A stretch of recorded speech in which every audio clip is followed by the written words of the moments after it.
Most welcome to you all in Anupam Social Arena. Today we are going to discuss on a policy of doctrine of lapse which was introduced by East India Company. With the help of this policy, British East India Company took control of many of the states in India.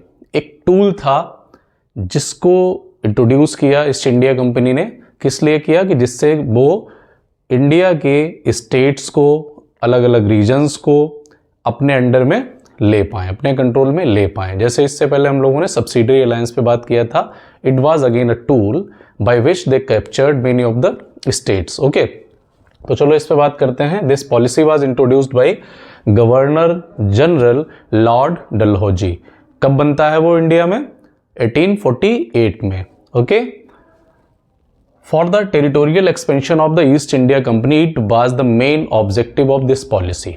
ठीक है, territorial expansion करना ही इसका मुख्य उद्देश्य था. ठीक है, अपनी जमीन का विस्तार करना, अपने एरिया का विस्तार करना. ठीक है, अब इसमें मेन प्रोविजन क्या था, मेन क्लॉज क्या था, उस पर बात करते हैं.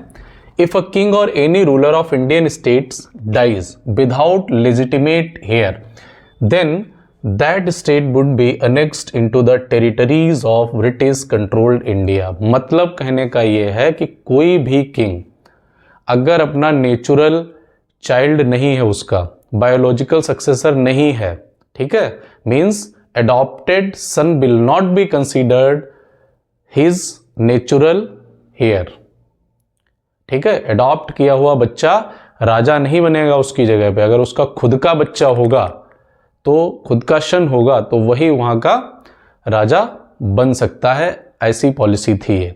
अगर उसका खुद का बच्चा नहीं है, if king is not having his natural heir, natural successor, biological successor, then वो टेरिटरी किसके कंट्रोल में चली जाएगी? It will go under the control of British East India Company. ठीक है, after death of that king.